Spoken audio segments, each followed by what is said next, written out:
늦봄의 햇살이 비단처럼 부드럽게 도쿄 우에노 공원을 감싸고 있었다. 실록이 우거진 나뭇잎 사이로 부서지는 빗줄기는 연못 수면 위에서 반짝였고 간헐적으로 불어오는 바람은 사람들의 옷깃을 가볍게 스치며 지나갔다.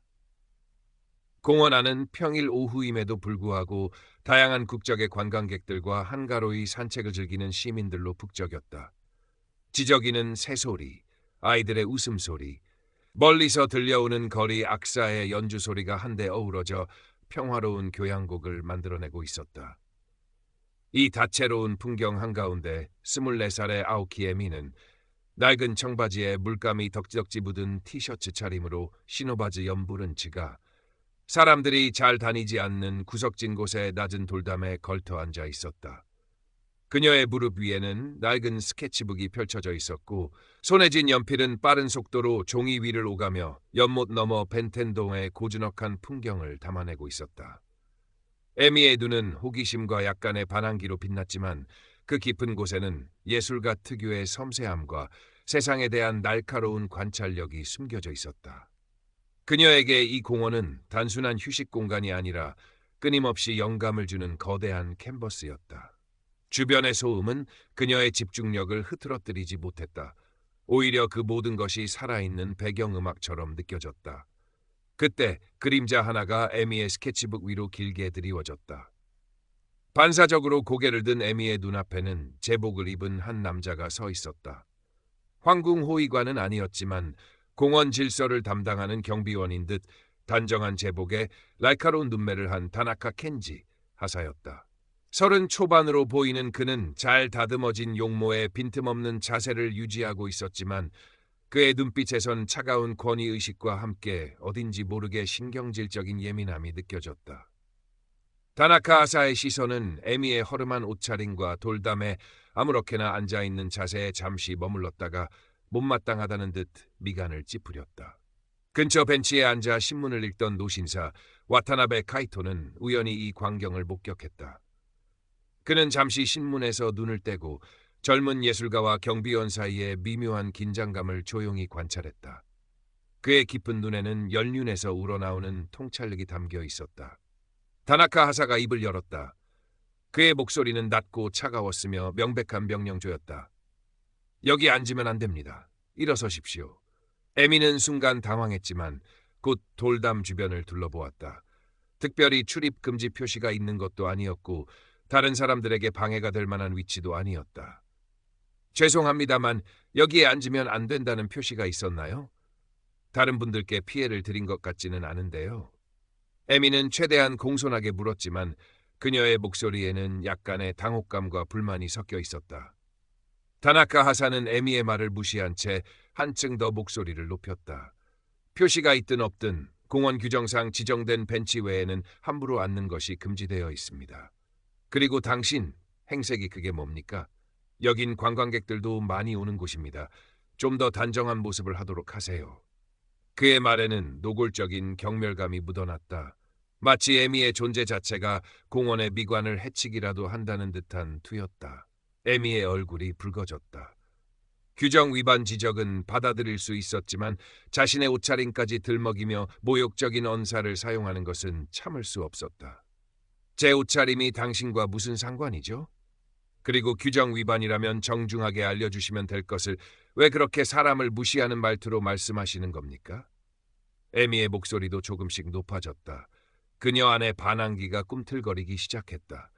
짧은 언쟁이 오갔다. 다나카 하사는 에미의 항변에 더욱 강압적인 태도로 나왔고 주변을 지나던 몇몇 사람들이 이들의 모습을 힐끔거리며 수군대기 시작했다. 몇몇은 스마트폰을 꺼내 들기도 했다. 와타나베 씨는 여전히 조용히 상황을 지켜보고 있었지만 그의 미간에는 미세한 주름이 잡혔다. 결국 에미는 더 이상 다투는 것이 무의미하다고 판단하고 굴욕감을 삼키며 자리에서 일어섰다. 스케치북을 가방에 아무렇게나 쑤셔 넣는 그녀의 손이 가늘게 떨렸다. 다나카 하사는 마치 승리라도 한 듯 만족스러운 표정으로 그녀를 한번 쏘아보고는 순찰을 계속하기 위해 돌아섰다. 에미는 그의 뒷모습을 한동안 멍하니 바라보다가 깊은 한숨을 내쉬었다. 모처럼의 평화로운 오후가 한순간에 엉망이 되어버린 기분이었다. 에미가 공원 한쪽에 있는 벤치에 힘없이 주저앉아 가슴 속에서 치밀어 오르는 분노와 모멸감을 사귀고 있을 때였다. 부드러운 목소리가 그녀의 귓가에 들려왔다. 괜찮으신가, 젊은이? 고개를 돌리자 아까 그 노신사 와타나베 씨가 온화한 미소를 지으며 그녀 옆에 서 있었다. 그는 에미에게 가볍게 목례를 하고는 자연스럽게 그녀 옆자리에 앉았다. 에미는 처음에는 낯선 이의 등장에 경계심을 품었지만 와타나베 씨의 따뜻하고 지적인 말투와 편안한 분위기에 조금씩 마음을 열기 시작했다. 그 경비원 좀 지나치더군요. 와타나베 씨가 낮은 목소리로 말했다. 젊은이의 열정은 때로 규율이라는 이름으로 쉽게 짓밟히곤 하지. 안타까운 일이야. 에미는 그의 말에 깜짝 놀랐다. 마치 자신의 마음을 꿰뚫어 보기라도 한 것 같았다. 제 그림 보셨어요? 와타나베 씨는 부드럽게 미소 지었다. 지나가다 우연히 봤네. 신호바지 연못의 아름다움을 아주 섬세하게 담아내고 있더군. 재능이 느껴졌어. 그는 에미의 낡은 스케치북을 가리키며 말했다. 저 안에 분명 더 많은 보물들이 숨겨져 있겠지. 칭찬에 익숙하지 않았던 에미는 얼굴을 붉히며 고개를 숙였다. 하지만 와타나베 씨의 진심 어린 말은 방금 전 다나카 하사에게서 받은 상처를 조금이나마 치유해주는 듯했다. 감사합니다. 하지만 방금 같은 일을 겪고 나니 그림 그릴 기분이 싹 사라졌어요. 이해하네. 와타나베 씨는 고개를 끄덕였다. 하지만 그런 일로 자네의 붓을 꺾지는 말게나. 세상에는 모리에한 사람도 있지만 자네의 예술을 알아봐줄 사람도 분명히 있을 테니 모든 제복이 명예를 대변하는 것은 아닐세. 진정한 권위는 타인에 대한 존중에서 나오는 법이지. 그의 말은 조용했지만 깊은 울림이 있었다. 짧은 대화였지만 에미는 와타나베 씨의 말에서 작은 위안과 함께 알 수 없는 용기를 얻었다. 그는 에미에게 어떤 조언이나 해결책을 제시하지는 않았지만 그의 존재 자체만으로도 큰 힘이 되는 듯했다. 두 사람은 잠시 말없이 공원의 풍경을 바라보았다.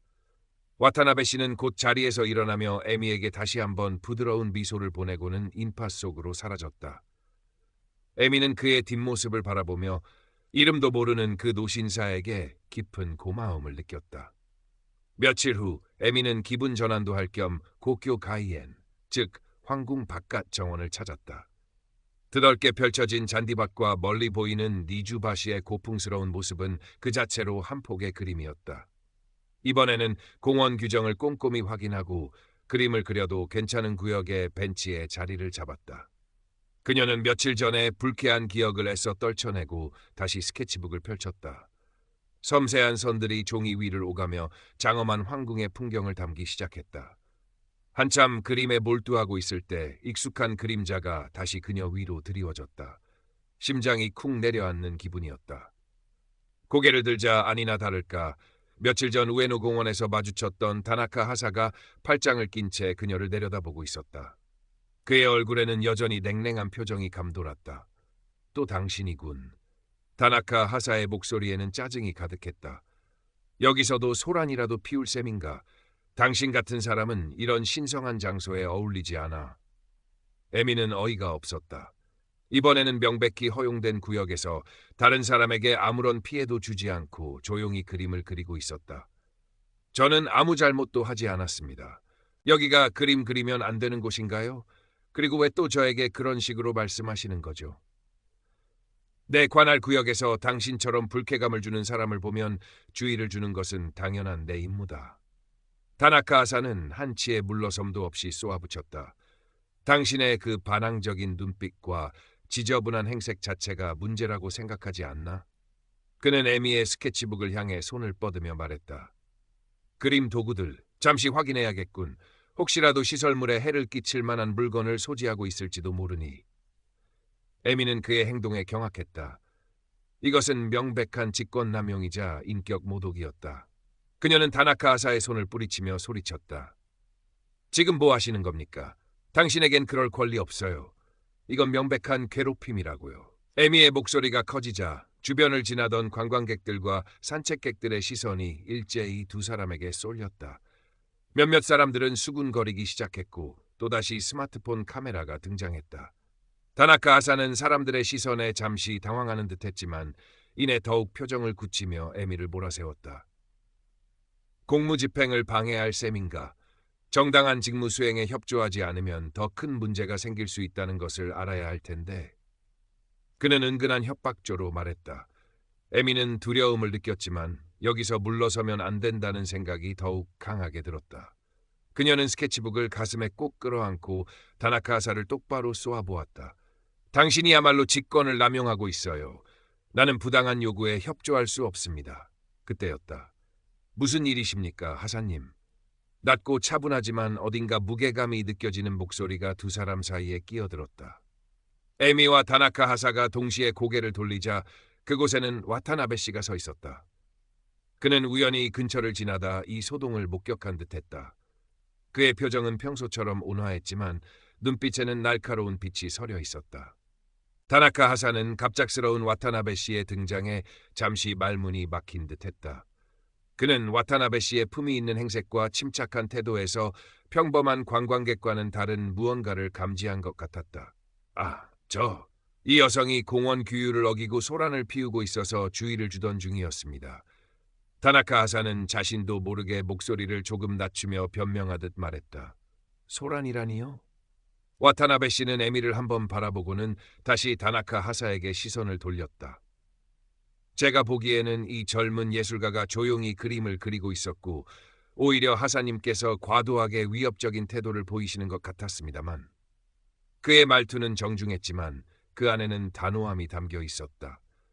다나카 하사의 얼굴이 살짝 굳어졌다. 그는 와타나베 씨의 지적에 제대로 반박하지 못하고 입술만 달싹였다. 주변 사람들의 시선은 더욱 따가워졌고 몇몇은 노골적으로 다나카 하사를 향해 비난의 눈빛을 보내기도 했다. 상황이 자신에게 불리하게 돌아간다고 판단한 다나카 하사는 일단 알겠습니다.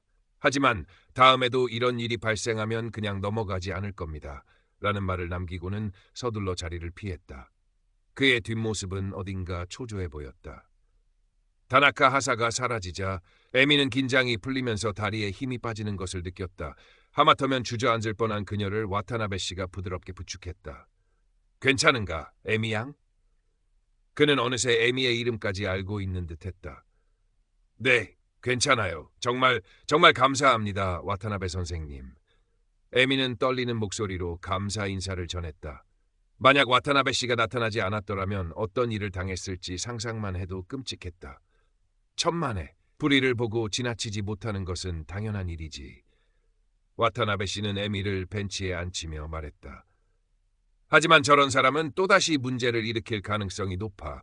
이번 일을 그냥 넘어가서는 안 될 것 같네. 그의 눈빛이 심각하게 빛났다. 그날 저녁 에미는 와타나베 씨의 도움을 받아 자신이 겪었던 일을 차분하게 정리했다. 다행히 두 번째 충돌 장면은 여러 관광객들에 의해 촬영되었고 그중 한 명이 용기를 내어 에미에게 영상을 제공해 주었다. 와타나베 씨는 그 영상을 보고는 잠시 생각에 잠기더니 이 문제는 공론화할 필요가 있겠네. 부당한 권력은 침묵 속에서 더욱 기승을 부리는 법이지 라고 말했다. 에미는 처음에는 망설였다. 일이 커지는 것에 대한 두려움도 있었고 자신 같은 평범한 사람이 거대한 조직을 상대로 싸워서 이길 수 있을까 하는 회의감도 들었다. 하지만 와타나베 씨의 격려와 다나카 하사의 오만한 얼굴이 떠오르자 그녀는 용기를 내기로 결심했다. 다음 날 황궁 경비원 갑질, 예술가에게 폭언한 다나카 하사와 같은 해시태그와 함께 에미가 겪은 일과 관련 영상이 SNS를 통해 빠르게 퍼져나가기 시작했다.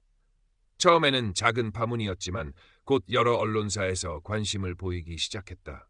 특히 젊은 세대들은 에미의 이야기에 크게 공감하며 다나카 하사의 행동을 강력하게 비판했다. 댓글창에는 에미를 응원하는 메시지와 함께 과거 비슷한 경험을 했다는 다른 사람들의 증언도 이어졌다. 사태가 커지자 황궁 경비 관련 부서에서도 더 이상 이 문제를 좌시할 수 없게 되었다. 며칠 지나지 않아 다나카 하사에 대한 공식적인 내부 조사가 시작되었다는 소식이 전해졌다. 에미는 이 소식을 듣고 복잡한 심경에 휩싸였다. 한편으로는 정의가 실현될 수 있다는 희망이 생겼지만 다른 한편으로는 조사 과정에서 겪게 될지도 모를 또 다른 압박감과 두려움이 엄습했다. 와타나베 씨는 그런 에미의 마음을 알아차린 듯 그녀에게 조용히 힘을 실어주었다. 그는 자신이 알고 있는 인권 변호사를 소개해주기도 했고 언론에 정확한 정보가 전달될 수 있도록 뒤에서 조용히 움직였다. 에미는 그가 단순한 노신사가 아니라 사회적으로 상당한 영향력을 가진 인물일지도 모른다는 생각을 어렴풋이 하게 되었다. 하지만 와타나베 씨는 자신의 과거에 대해서는 일절 언급하지 않고 그저 묵묵히 에미를 도울 뿐이었다. 진실은 때로 시끄러운 목소리보다 조용하지만 확고한 증거를 필요로 한다네, 에미 양. 와타나베 씨는 조사에 응하기 전 긴장하고 있는 에미에게 말했다. 자네는 혼자가 아니야. 자네의 용기가 다른 많은 사람들에게도 용기를 주고 있다는 것을 잊지 말게. 드디어 조사위원회에 출석하는 날이 되었다. 에미는 단정하지만 자신이 가장 편안하게 느끼는 옷을 입고 약속된 장소로 향했다. 엄숙하고 긴장된 분위기의 조사실에는 몇몇 관계자들이 심각한 표정으로 앉아 있었다. 에미는 떨리는 마음을 다잡고 증인석에 앉아 자신이 겪었던 일들을 차분하지만 단호한 목소리로 진술하기 시작했다. 우에노 공원에서의 첫 만남부터 구카이엔에서의 두 번째 충돌까지 다나카 아사의 모욕적인 언사와 위협적인 행동들을 숨김없이 이야기했다. 그녀의 목소리는 때때로 가늘게 떨렸지만 눈빛만은 진실을 말하고 있다는 확신으로 가득 차 있었다. 잠시 후 다나카 아사도 조사실로 들어왔다. 그는 여전히 뻣뻣한 자세를 유지하고 있었지만 그의 얼굴에는 초조함과 불안감이 역력했다. 그는 자신의 행동을 변호하기 시작했다. 에미가 먼저 규율을 어기고 도발적인 태도를 보였으며 자신은 단지 공원 질서 유지를 위해 엄격하게 규정을 적용했을 뿐이라고 주장했다. 그의 주장에는 교묘한 거짓과 왜곡이 뒤섞여 있었다. 하지만 조사위원회에는 이미 여러 증거 자료들이 제출된 상태였다.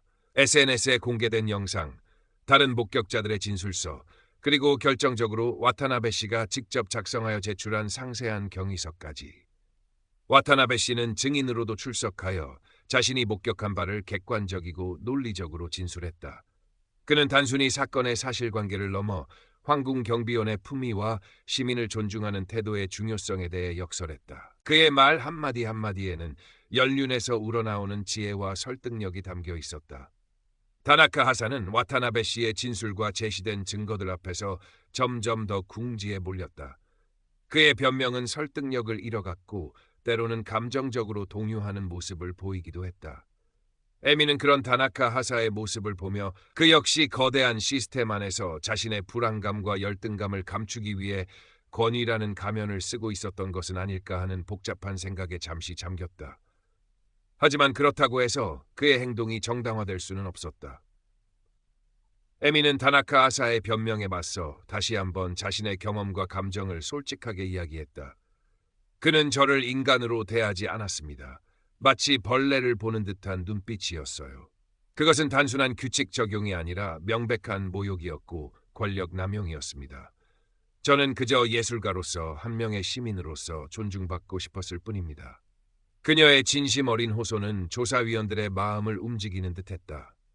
길고 긴장된 조사가 끝나고 며칠이 흘렀다. 에미는 초조하게 결과를 기다렸다. 매일 밤 악몽에 시달리기도 했고 길을 걸을 때마다 혹시라도 다나카 하사와 마주치지 않을까 하는 불안감에 휩싸이기도 했다. 하지만 그럴 때마다 와타나베 씨의 격려와 SNS를 통해 쏟아지는 응원의 메시지들이 그녀에게 큰 힘이 되어 주었다. 드디어 조사 결과가 나왔다. 다나카 켄지 하사의 직권남용 및 품위 손상 행위가 대부분 인정되어 정직 3개월 후 다른 한직 부서로의 강등 전출이라는 징계가 결정되었다는 통보였다. 불명예 제대까지는 아니었지만 그의 경력에 있어서는 치명적인 오점이었고 사실상 일선에서 물러나게 된 것이나 다름없었다. 왕실 근위대 측에선 이례적으로 유감 표명과 함께 재발 방지를 위한 내부 교육 강화 약속을 발표하기도 했다. 에미는 이 소식을 듣고 만감이 교차했다. 통쾌함보다는 깊은 안도감이 먼저 찾아왔다. 동시에 이 사건을 겪으면서 느꼈던 정신적인 상처와 피로감이 한꺼번에 몰려오는 듯했다. 그녀는 며칠 동안 아무것도 하지 않고 방 안에 틀어박혀 잠만 잤다. 꿈속에조차 다나카 하사의 차가운 눈빛과 마주쳐야 했지만 이제는 그 꿈에서 깨어나면 현실에서는 그가 더 이상 자신을 괴롭힐 수 없다는 사실에 위안을 받다. 와타나베 씨는 징계 결과가 나온 다음 날 에미를 찾아와 조용히 축하와 격려를 전했다. 정의는 때로 더디게 오지만 결국에는 제자리를 찾는 법이라네. 에미 양, 자네의 용기가 만들어낸 소중한 결과야. 그는 에미에게 작은 꾸러미를 건넸다. 그 안에는 고급 스케치북과 전문가용 연필 세트가 들어있었다. 자네의 예술이 앞으로 더욱 찬란하게 빛나기를 바라네. 에미는 눈시울이 뜨거워지는 것을 느끼며 와타나베 씨에게 몇 번이고 감사 인사를 전했다. 그가 아니었다면 이 모든 일이 불가능했을 것이다.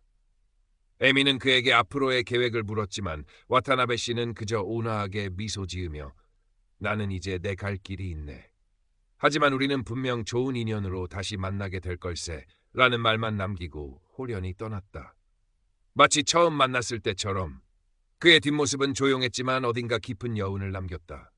그 후 몇 달의 시간이 흘렀다. 에미의 삶에는 많은 변화가 찾아왔다.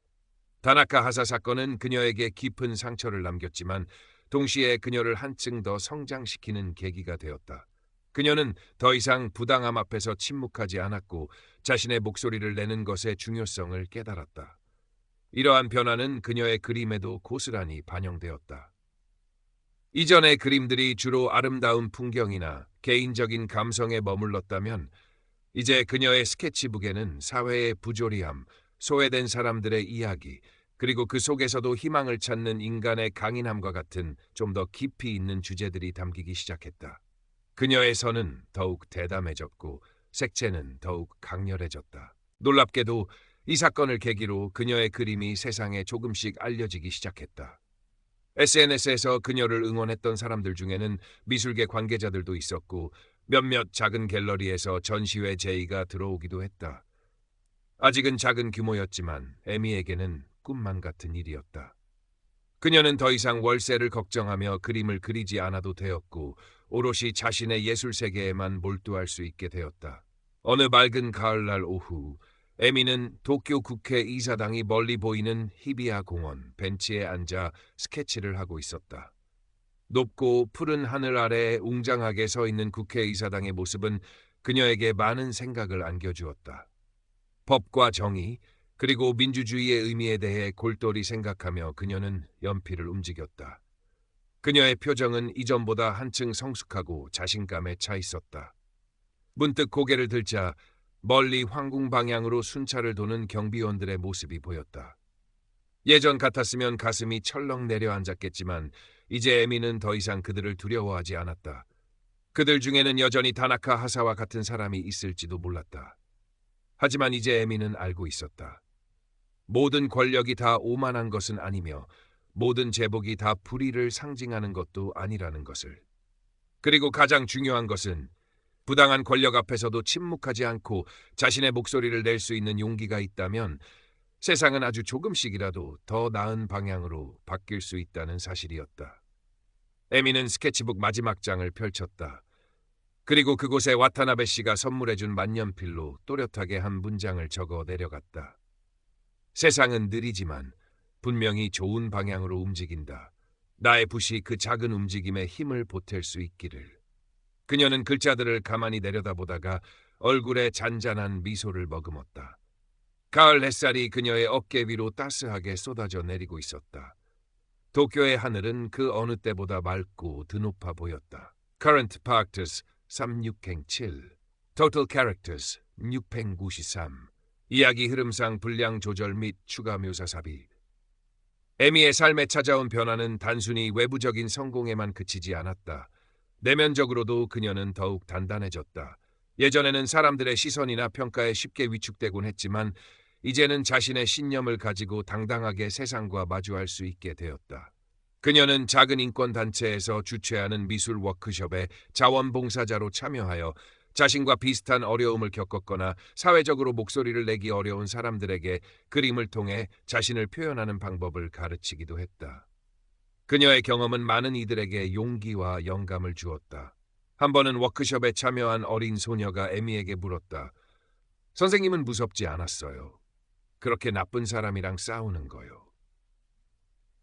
에미는 소녀의 눈을 바라보며 부드럽게 미소 지었다. 무서웠지. 아주 많이. 하지만 무섭다고 해서 가만히 있으면 나쁜 사람들은 자기가 옳다고 생각하고 계속해서 다른 사람들을 괴롭힐 거야. 아주 작은 목소리라도 그게 모이면 큰 힘이 될 수 있단다. 그리고 그림도 때로는 말보다 더 강한 힘을 가질 수 있어. 그녀의 말은 소녀의 마음에 깊은 인상을 남겼다. 에미는 자신의 예술이 단순히 아름다움을 추구하는 것을 넘어 세상을 조금이라도 더 따뜻하고 정의롭게 만드는데 기여할 수 있다는 사실에 큰 보람을 느꼈다. 와타나베 씨와의 인연도 완전히 끊어진 것은 아니었다. 그는 가끔씩 에미에게 짧은 엽서를 보내오곤 했다. 세계 여러 도시의 풍경이 담긴 엽서에는 항상 에미의 안부를 묻는 따뜻한 메시지와 함께 그녀의 예술 활동을 격려하는 글귀가 적혀 있었다. 에미는 그 엽서들을 소중하게 간직하며 언젠가 그와 다시 만나 차 한잔 나누며 이야기꽃을 피울 날을 기대했다. 그가 지금 어디서 무엇을 하고 있는지는 알 수 없었지만 에미는 그가 세상 어딘가에서 여전히 선한 영향력을 펼치고 있을 것이라고 믿었다. 다나카 하사에 대한 소식은 더 이상 들려오지 않았다. 그는 아마도 조용히 자신의 자리에서 징계 기간을 보내고 있거나 혹은 새로운 부서에서 별다른 의욕 없이 지내고 있을 터였다. 에미는 더 이상 그에 대한 미움이나 분노를 느끼지 않았다. 그저 그 역시 이 사건을 통해 무언가 깨닫는 바가 있었기를 그리하여 다시는 타인에게 상처를 주는 어리석은 행동을 반복하지 않기를 바랄 뿐이었다. 어쩌면 그에게도 자신만의 이야기가 있었을 테고 그의 오만함 뒤에는 깊은 상처나 불안감이 숨겨져 있었을지도 모른다는 생각도 들었다. 하지만 그것이 그의 잘못을 덮을 수는 없었다. 시간이 흘러 계절이 두어 번 바뀌었다. 에미는 이제 제법 이름이 알려진 신진 작가가 되어 있었다. 그녀의 작품들은 여러 그룹전에 초대받았고 개인전을 준비하라는 제안도 받기 시작했다.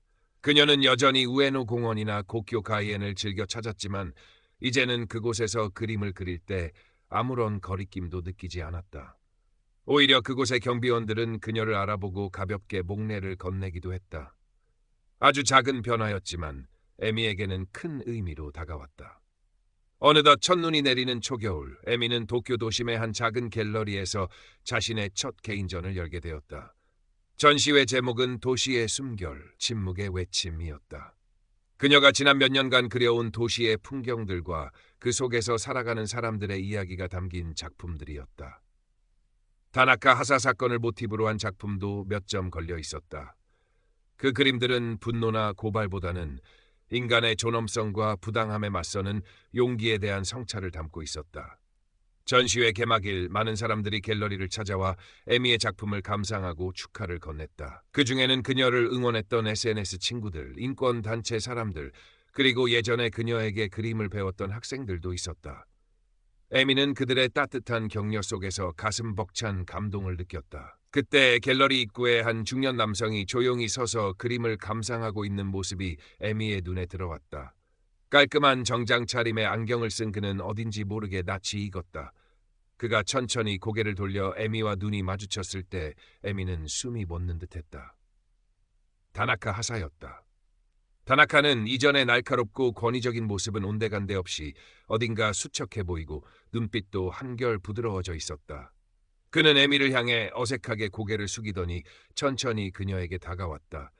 에미는 순간 긴장했지만 그의 얼굴에서 어떤 저기도 느껴지지 않아 가만히 그를 기다렸다. 아오키, 에미 씨. 다나카가 어렵게 입을 열었다. 그의 목소리는 예전처럼 딱하지 않고 오히려 약간 떨리고 있었다. 전시회 축하드립니다. 와주셔서 감사합니다. 에미도 조심스럽게 대답했다. 무슨 말을 해야 할지 알 수 없었다. 다나카는 잠시 머뭇거리더니 다시 입을 열었다. 그때 정말 죄송했습니다. 제가 어리석었습니다. 당신에게 큰 상처를 드렸다는 것을 뒤늦게야 깨달았습니다. 진심으로 사과드립니다. 그는 깊이 고개를 숙였다. 그의 사과에는 어떤 변명이나 가식도 느껴지지 않았다. 진심에서 우러나오는 후회와 반성이 담겨 있는 듯했다. 에미는 그의 갑작스러운 사과에 놀랐지만 동시에 마음 한구석이 풀리는 것을 느꼈다. 그녀는 다나카의 사과를 받아주기로 했다. 사과 받아들이겠습니다. 그리고 오늘 이렇게 와주셔서 감사합니다. 다나카는 고개를 들어 에미를 바라보았다.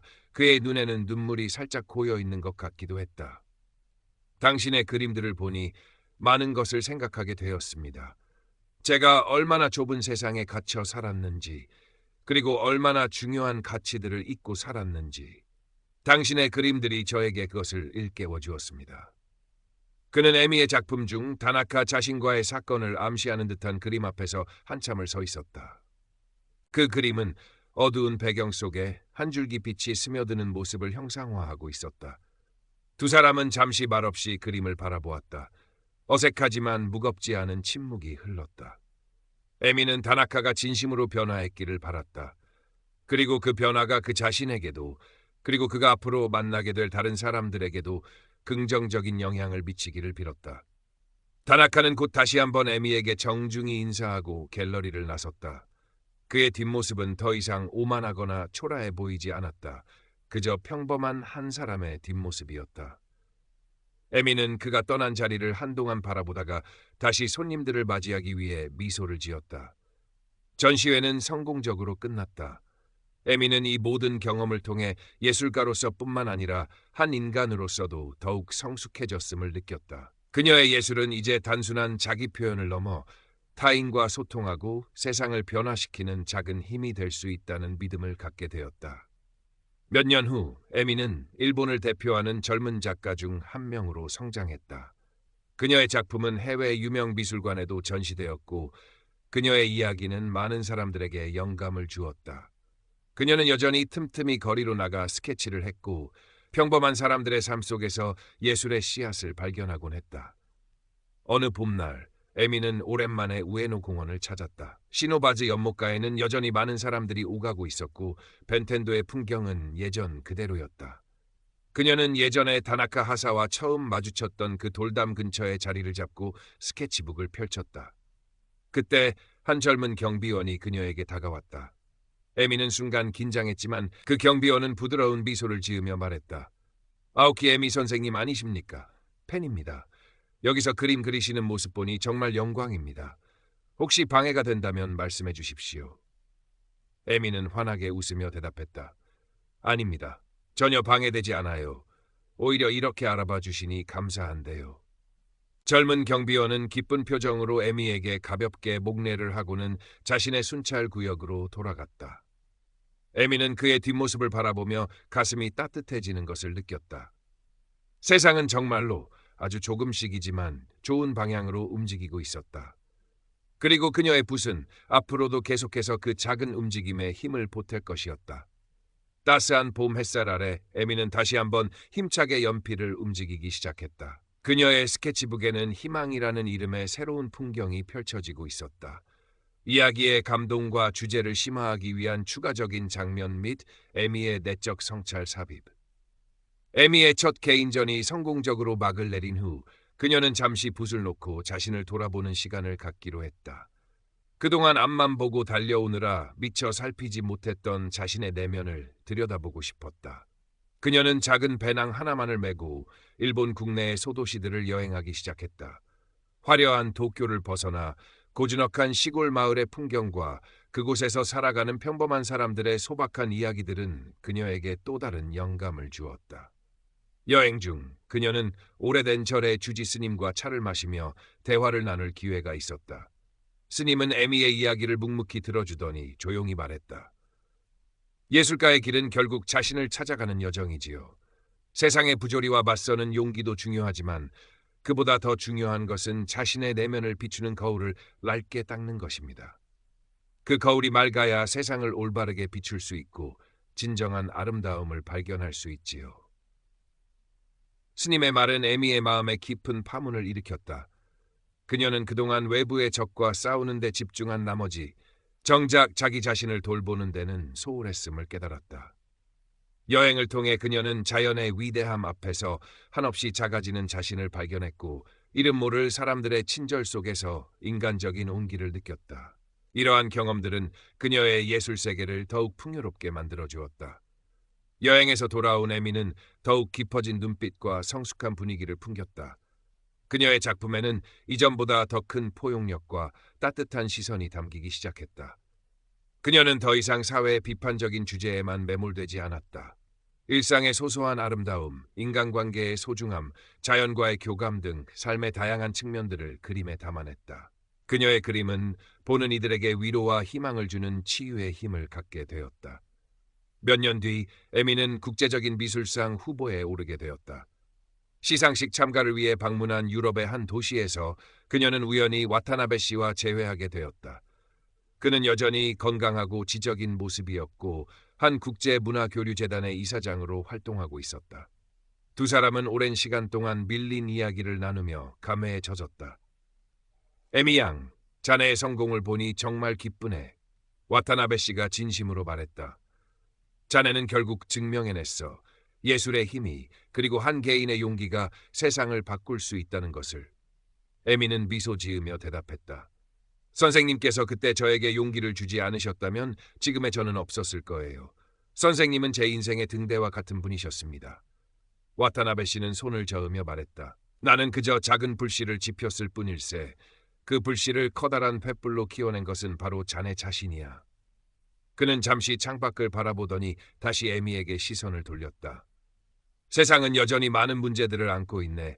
하지만 자네와 같은 젊은 예술가들이 끊임없이 새로운 시각으로 세상을 바라보고 그 안에서 희망을 길어 올린다면 미래는 분명 지금보다 더 밝아질 걸세. 그의 말은 에미에게 다시 한번 큰 울림을 주었다. 그녀는 자신이 가야 할 길이 아직 멀다는 것을, 그리고 예술가로서의 책임감이 얼마나 무거운 것인지를 새삼 깨달았다. 시상식에서 에미는 수상의 영광을 안지는 못했지만 그녀는 전혀 실망하지 않았다. 이미 그녀에게는 수상보다 더 값진 것들이 많이 있었기 때문이었다. 그녀는 자신의 예술을 통해 세상과 소통하고 사람들에게 긍정적인 영향을 줄 수 있다는 사실만으로도 충분히 행복했다. 일본으로 돌아온 에미는 다시 작업실에 틀어박혀 새로운 작품 구상에 몰두했다. 그녀의 책상 위에는 와타나베 씨가 선물했던 낡은 스케치북과 만년필이 여전히 놓여 있었다. 그것들은 그녀에게 초심을 잃지 않도록 항상 일깨워주는 소중한 물건들이었다. 어느 날 에미는 우연히 다나카 하사에 대한 기사를 읽게 되었다.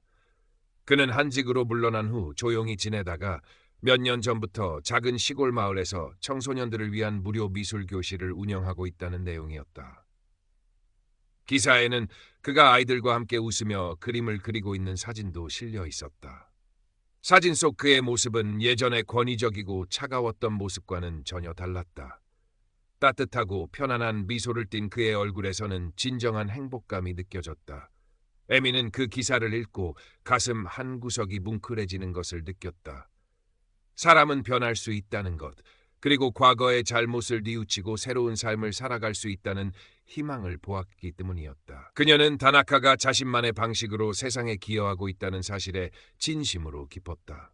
어쩌면 그 역시 에미와의 만남을 통해, 그리고 그 이후의 고통스러운 시간을 통해 진정한 자신을 찾아가고 있는지도 몰랐다. 에미는 문득 그에게 짧은 편지를 쓰고 싶다는 생각이 들었다. 어떤 말을 써야 할지 한참을 고민하다가 그녀는 담담하게 몇 자 적어 내려갔다. 다나카 씨에게 우연히 당신에 대한 기사를 읽었습니다. 아이들과 함께하는 모습이 참 보기 좋았습니다. 과거의 일은 이제 모두 지나간 강물과 같습니다. 부디 그곳에서 평안과 행복을 찾으시길 바랍니다. 그리고 당신의 새로운 시작을 진심으로 응원합니다. 아오키 에미 드림. 편지를 붙이고 며칠 후 에미는 답장을 기대하지 않았지만 뜻밖에도 다나카로부터 짧은 답장이 도착했다. 아오키 에미 선생님께 편지 잘 받았습니다. 저 같은 사람에게 이런 따뜻한 말씀을 전해주시다니 뭐라 감사의 말씀을 드려야 할지 모르겠습니다. 선생님 덕분에 저는 인생에서 가장 소중한 것을 깨달았습니다. 그것은 바로 타인에 대한 존중과 진심 어린 소통입니다. 아직 많이 부족하지만 이곳 아이들에게 제가 받은 가르침을 조금이나마 나누어 주려고 노력하고 있습니다. 언젠가 기회가 된다면 이곳 아이들에게 선생님의 그림 이야기를 들려주고 싶습니다. 항상 건강하시고 앞으로도 좋은 작품 많이 보여주시길 바랍니다. 다나카 켄지 올림. 에미는 다나카의 편지를 읽고 조용히 미소 지었다. 그들의 악연은 이제 진정한 화해와 용서로 마무리된 듯했다. 세상은 때로 이렇게 예상치 못한 방식으로 우리에게 감동을 선사하곤 했다. 그 후로도 에미는 꾸준히 작품 활동을 이어갔다. 그녀의 이름 앞에는 세상을 치유하는 예술가라는 수식어가 붙기도 했다. 하지만 그녀는 여전히 자신을 그저 이야기를 그리는 사람이라고 겸손하게 소개했다. 그녀에게 예술은 명예나 부를 위한 수단이 아니었다. 그것은 그녀가 세상을 이해하고 사람들과 소통하며 더 나은 내일을 꿈꾸는 방식이었다. 어느덧 시간은 흘러 에미도 중견 작가의 반열에 들어섰다. 그녀는 여전히 붓을 놓지 않았고 그녀의 그림은 변함없이 많은 사람들에게 깊은 울림을 주었다. 그녀는 때때로 우에노 공원의 그 돌담을 찾아가곤 했다. 그곳은 그녀에게 아픈 기억과 동시에 소중한 깨달음을 안겨준 장소였다. 그곳에 앉아 스케치북을 펼치면 마치 와타나베 씨의 온화한 목소리가 들려오는 듯했다. 자네의 붓이 세상의 작은 움직임에 힘을 보태고 있네, 에미 양.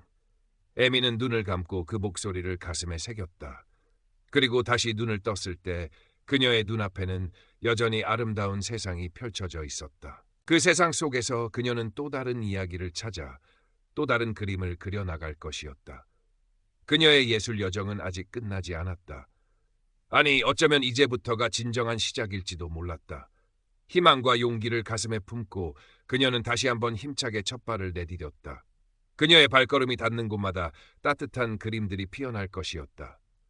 세월이 흘러 에미는 백발이 성성한 노년의 화가가 되었다.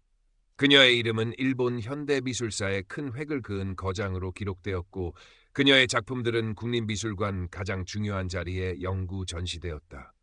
하지만 그녀는 여전히 소박한 작업실에서 젊은 시절과 변함없이 그림을 그렸고 가끔씩 우에노 공원을 찾아 사람들의 모습을 스케치하곤 했다.